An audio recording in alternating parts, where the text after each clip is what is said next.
We are submerged in an ocean of information. It has many faces, including misleading, fake, fictitious forms. It influences societies. It is used and abused for social engineering purposes at a large scale. Emerging technologies add a new dimension on the understanding how information flows are gathered and directed. This lecture is an introduction to the nature of information and some of its functions to cloak the truth, misrepresent news, twist scientific knowledge. I'm Nikolai Jane from Project Learn.Inc team, and today our guest is Professor Stefan Markov from Sofia University. In this lecture, he will talk about the nature of information, the way it impacts society, and the different aspects of its presence in our economical and social world. He will share some findings on the nature of disinformation and fake news as a part of our course, Resilience and Crisis.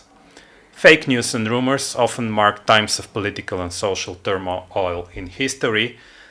They were satellites of plagues, wars and political chaos. But how is it now? Did the technology and abundant information make the modern man immune to the primal drives of fear, superstition, imagination, and conspiracies? Welcome to our studio. Welcome to our lectures. Would you briefly present yourselves? Who are you, and why do you study information and its twisted forms? Hi, Nikki. Thank you for having me. It's a great pleasure. And I'm Stefan Markov. I'm a lecturer at the Sofia University, and I'm lecturing mainly communication and internet and all these types of disciplines. My main focus is on communication, and I think that because we communicate through some type of information, it's inherently important to keep an eye on the information and is it truthful, is it false, and how these things have an impact on the way we communicate. Because if we have only false information around us, and if we exchange false information, our communication will be flawed and it will not serve its purpose. So basically, as I'm a curious person and I like communicating a lot, I study communication, and that's the reason I'm very focused on the information and the types of information. You mentioned this everyday use of communication, a basic tool for our social relations. We also use the word information in our everyday language, but we seldom ask ourselves, what does it mean? What does it mean, information? And if we come to this question, it becomes not so easy to answer it. So would you clarify, what do you understand under information, and how does modern science treat it? Thank you for the question. I think it's quite a big one, and I have some things to say. Imagine a world where information flows incessantly through our devices, saturating every moment of our lives. This isn't a distant reality, it's our present, as you know. And the consumption of information is a unique and defining feature of our modern era, affecting every aspect of society from individual behavior to global trends. In today's world, vast amounts of information are continuously generated and shared across electronic devices and social media platforms. This constant influx is not a passive process. People actively create, modify, as you know, and distribute information, contributing to a dynamic ecosystem of data exchange. So this interaction is both a reflection and a catalyst for the numerous trends we see in contemporary society. The concept of information itself is multifaceted, as you mentioned. In everyday use, it encompasses far more than the digital bits transmitted by computers, which is the technical term for information, the technical concept. And it includes the text, messages, documents, and recordings that form our cultural context. Unlike the precise and reliable nature of machine data, human transmitted information often lacks accuracy and can be intentionally misleading. This dichotomy creates a tension between our technical understanding of information and our practical experience with it. I just want to give a brief example. The sheer volume of information today is staggering. For example, an average American in 2008, 16 years ago, was estimated to consume the equivalent of 34 gigabytes of information daily. So this figure is undoubtedly has increased with the technological advancements and the proliferation of online activities. By 2020, the global volume of data was estimated at 64 zettabytes, and it's projected to triple by the end of next year. This is really unspeakable amounts of information, and we have to be very careful as not to drown in it and to lose track of what's right, what's correct, and what's false. When we use the word information and its derivative informed, we presume that if someone is informed, he knows the truth, he has some positive knowledge, but sometimes it might happen that this information, the data you receive, the facts you're acquainted with are not equivalent to the truth. They do not reflect the real world. So there is an aspect in the nature of information which is related to its ability to be fictitious, to be misleading, fake, false, whatever. So what are the types of false information that we can distinguish, and what makes the difference between each of those types? Thank you for this question. I think it's quite an important one, and when we speak about information and false information, we could distinguish, in my opinion, between several categories, and these are, for example, misinformation. This is false information spread without harmful intent, usually due to errors or misunderstandings. For example, someone might share an outdated statistic thinking it's current. Journalists do it constantly, by the way. Disinformation is another type of false information, and it's really the worst type. Unlike misinformation, disinformation is deliberately created to deceive people. This type of information is designed to mislead, manipulate, and provoke a specific outcome. And there is also another type of false information which is not really actually false, but you'll see what I mean. It's malinformation. Malinformation involves information that is based on reality, but it is used maliciously to inflict harm on a person, organization, or country. For example, and as you can see, there are quite a bit of differences between these types of false information, and if we have to categorize them in different streams, so to say, I would suggest this type of classification. First, pseudoscience. This is the spread of claims and theories presented as scientific but lacking credible evidence or scientific methodology. Such false information can confuse the public and undermine legitimate scientific discourse. Secondly, conspiracy theories. We talk about conspiracy theories a lot. These theories promote skepticism towards established facts and official narratives, fostering a culture of mistrust and paranoia. They are particularly potent on social media, as you know. where sensational and controversial content often gets more engagement. Another type, and this is the best known type of false information, are the so-called fake news. False or misleading information presented as news, typically created to deceive and misinform the public for political, financial or sensational purposes. It often involves fabricated stories, hoaxes, exaggerated claims designed to appear as legitimate news reports. And finally, I would mention another category that is really interesting in itself. It's the so-called bullshit. Bullshit, not to be confused with the term. Bullshit is a concept defined by the famous Princeton professor and philosopher Harry Frankfurt. Harry Frankfurt defined bullshit as statements made without regard for their truthfulness. The primary goal of the speaker is to impress or manipulate the audience rather than to convey accurate information or outright lies.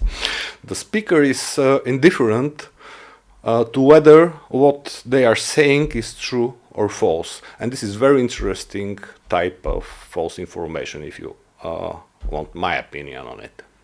I get the impression that we can distinguish between fake information that is deliberately produced to manipulate, and also we have this type of false fake information that is created in a more spontaneous way. I mean, it's in a way inherent to the human nature. You mentioned that someone might want to impress his or her audience without having further goals to mislead them into some direction. You also mentioned the term bullshit, Yeah. which appears to be not only an obscene word, but also a scientific term used in the research world, in that part of science that works with information flows, different types of information. So can you tell us more about this concept? I hear, it's my first time I hear about it, the concept of bullshit. Yeah. Gladly. I think it's quite interesting in itself, and I would cite Harry Frankfurt himself. He passed away last year at the age of 94. Harry Frankfurt says that when an honest man speaks, he says only what he believes to be true. And for the liar, it is correspondingly indispensable that he considers his statements to be false. For the bullshitter, however, all these bets are off. He is neither on the side of the true nor on the side of the false. His eye is not on the facts at all. He does not care whether the things he says describe reality correctly. He just picks them out or makes them up to suit his purpose. This is the several sentences that describe briefly what Harry Frankfurt meant under bullshit, and his book is also called On Bullshit. And the whole concept of bullshit is centered around the idea that the bullshitter is unconcerned with the truth or the falsity of their statement. Liars, they are aware that what's true and not, and they intentionally subvert the truth. Bullshitters are indifferent to the facts. Their primary goal is to manipulate or impress the audience using any statement that help them to achieve their purpose, regardless of their truthfulness. And this disregard for the truth distinguishes bullshit from wise and honest statements. And I would say that bullshit is everywhere, and we have loads of it in social media, in advertising, in public relations, in media, and also mainly in politics, sadly. And it just abounds around us.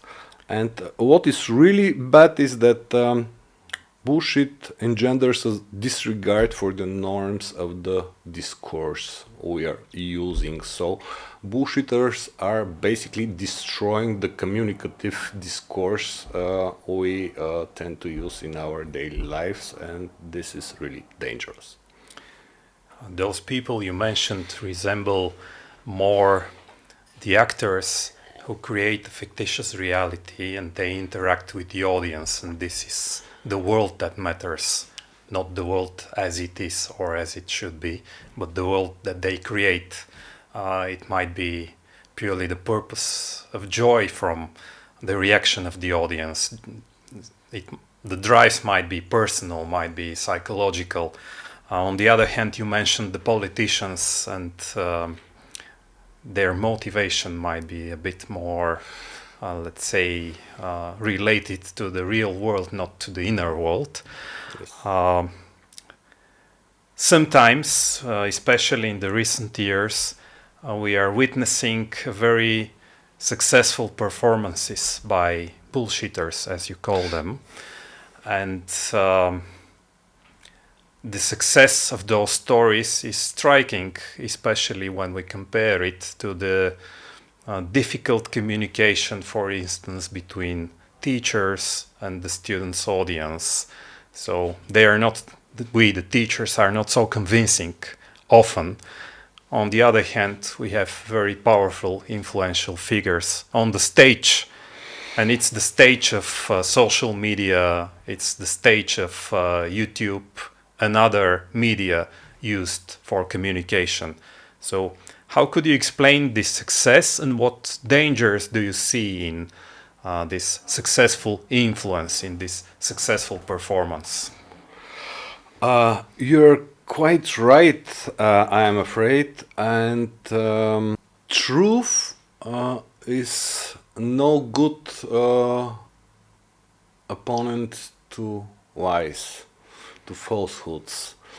I think Mark Twain has said that the truth is still putting its shoes and the lies are already half around the world in this time. So basically, lies spread better, they tend to be more believed than truths, and they're more convincing. And basically, the reason for that is that truths appeal to our logic and to our reasoning.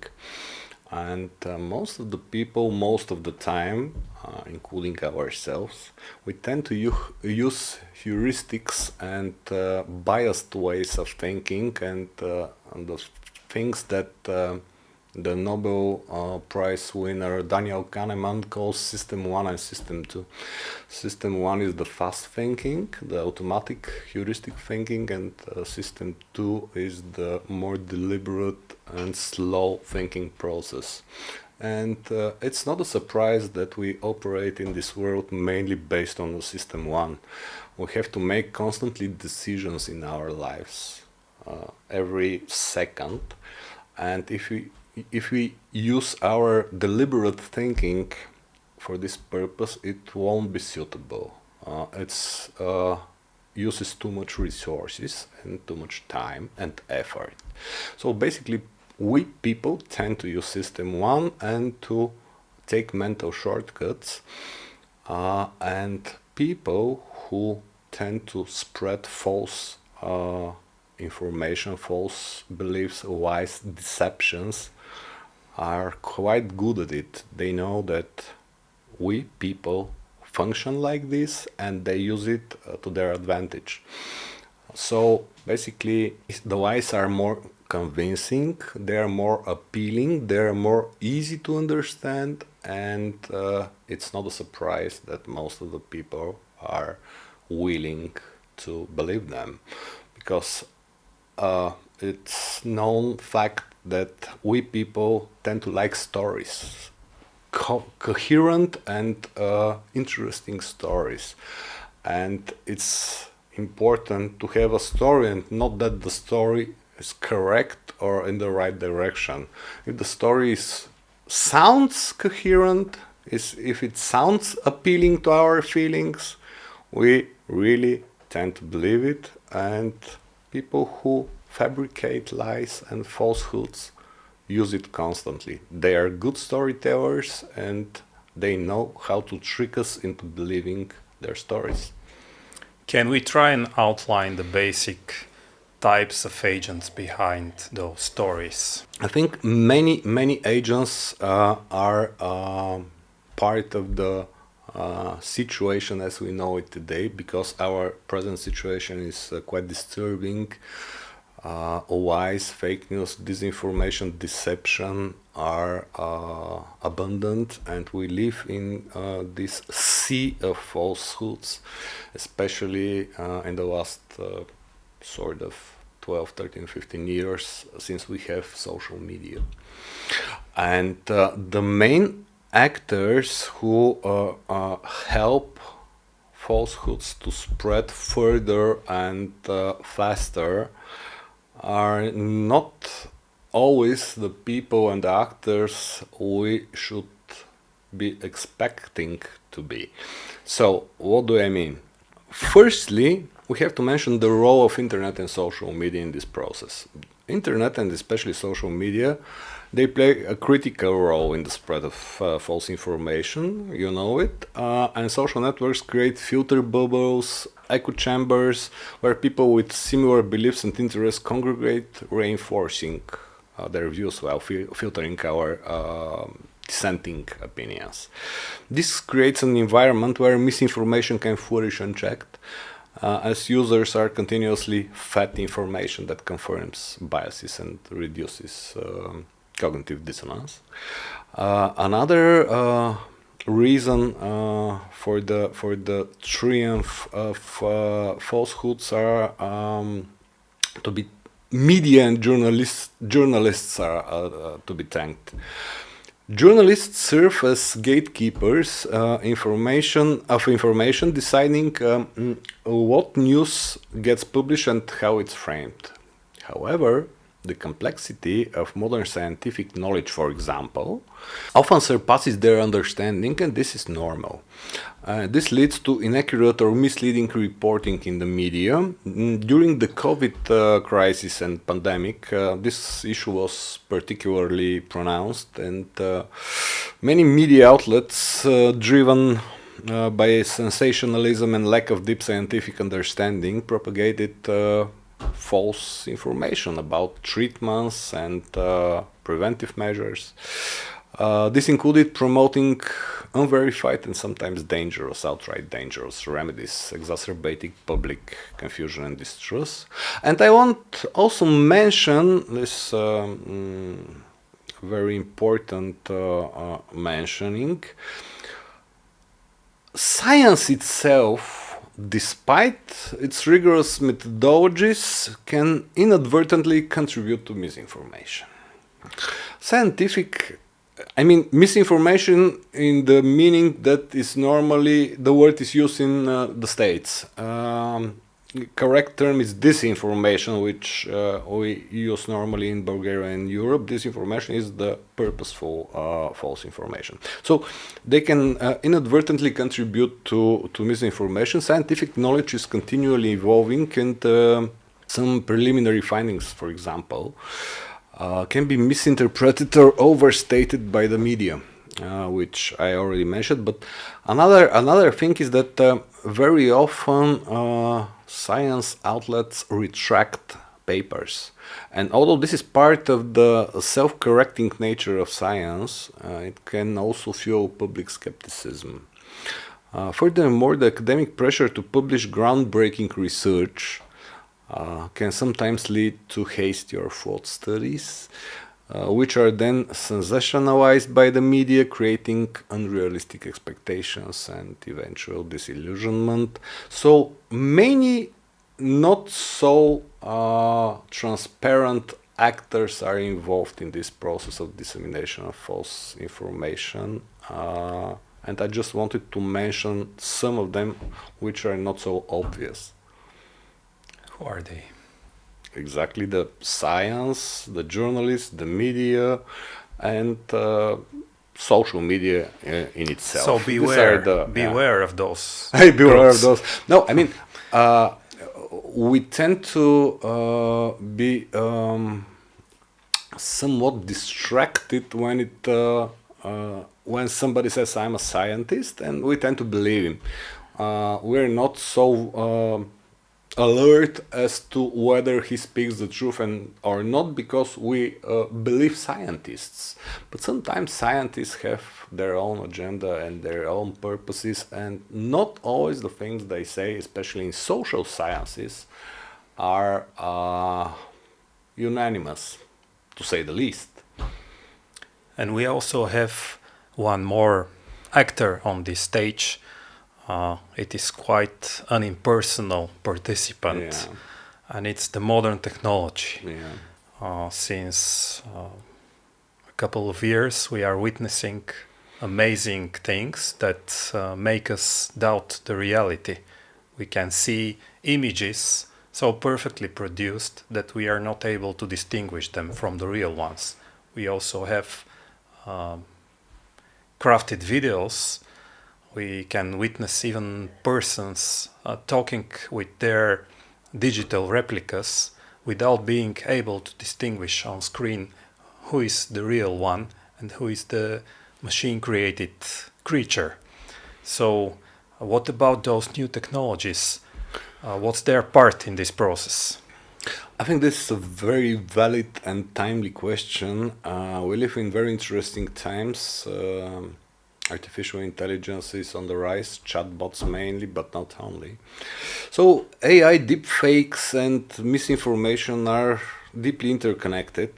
AI technologies, as you said, make it easier to create the so-called deepfakes, which are then used to spread misinformation and disinformation more effectively. This cycle undermines trust in media and institutions, and when people cannot trust what they see or hear, the very foundation of informed decision making is shaken, and this is only so natural, I think. For example, imagine a deepfake video showing a political figure making inflammatory statements. Such a video can quickly go viral, causing public outrage, political unrest, and even influencing the outcome of elections. And such things have already happened in the not so distant past.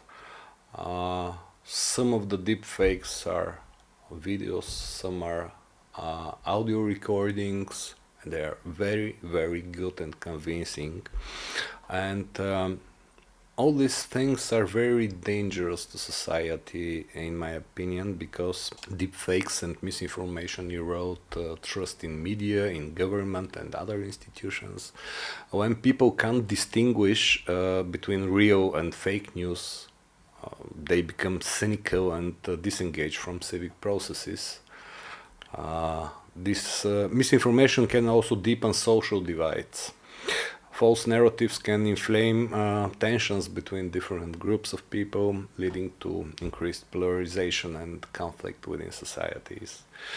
And disinformation campaigns also undermine democratic processes by spreading false information about candidates, voting procedures, or electoral outcomes.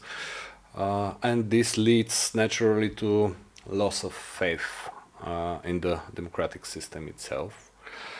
And also finally, but it's not unimportant, individuals can be targeted with deepfakes for blackmailing, harassment, or defamation, causing significant personal and professional damage. So these dangers are very clear, and sooner rather than later we'll have to face them, all of us, because the artificial intelligence in all of its forms is progressing, and its abilities are getting better and more convincing.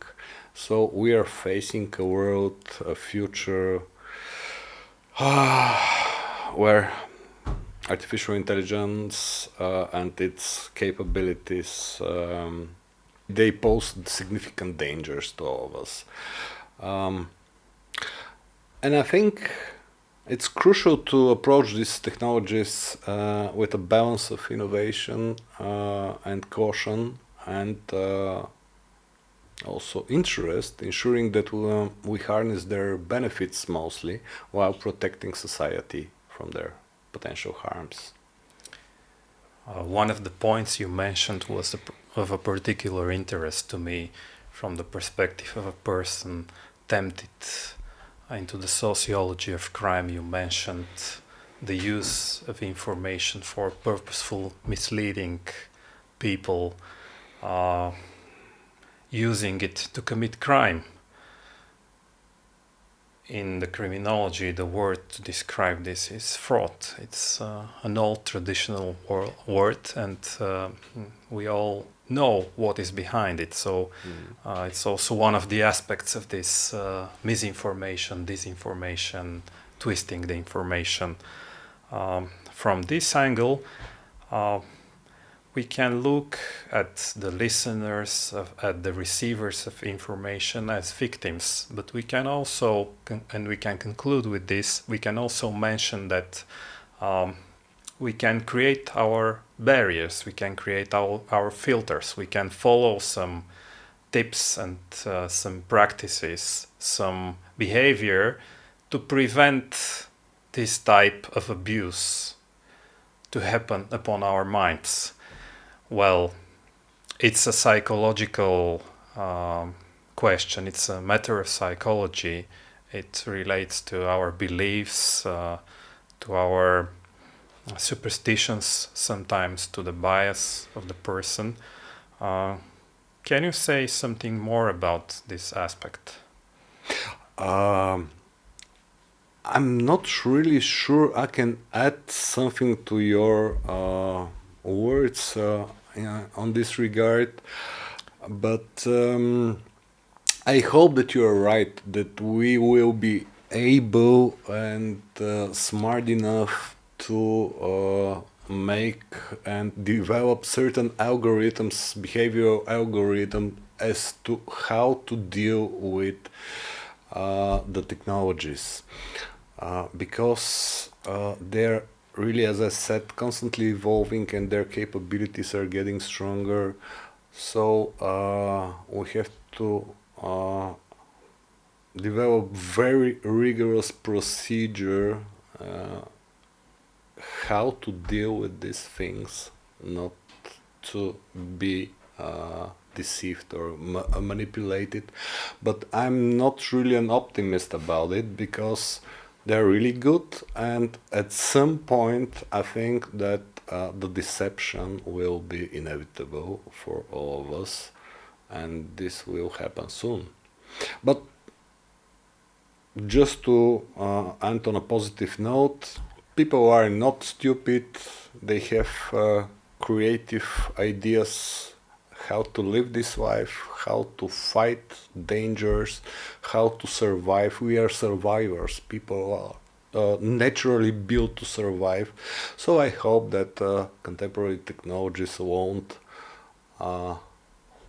eliminate all of us and lead us to abyss, and we'll find a way at some point to deal with them safely, more or less, and we will prevail in this struggle between the two worlds, the natural world and the technological world. I think there is a ray of hope that people can be not only passive receivers of the information flows with all the consequences, but they can also be active in this interaction with the world that generates so much information that you mentioned in the beginning of your presentation. And so in doing this short introduction to the nature of information, I hope that we can provoke our listeners to be more critical first to what they listen, read or watch every day. And also I hope that someone just like me, will become more curious to dig deeper into the nature of information, into the different forms it's twisted, into the dangers, typologies you mentioned. And so, asking personally, but I think it's valid for the audience too, where should I go and what should I read to get deeper into the matter? Thank you for this question, Nikki. It's a good one, and it's not easy to answer it in a straightforward manner, but I have an idea. Recently, my new book came out, and it's called Algorithms of Deception, and it's dedicated to the topic of false and deceiving information, particularly in the online world, because it's not a secret. We inhabit the online world most of our awake time, and it's good to know what's in there that is dangerous to us. Of course, there are many other books and instructional videos. I will gladly provide a list of videos and resources that will be beneficial to our viewers. They will be available in the materials to this course. Exactly, and I hope that if someone is really interested in this topic, he will surely find a way, and with the help of these resources, to deepen their knowledge on the topic. It's an enormous topic, and if you ask me, quite an interesting one. Well, thank you for sharing this information with us, and hopefully we can continue our conversation in future. I hope so. It's really nice to talk to you, and the topic is enormous. I would gladly discuss it further. Thank you for your invitation.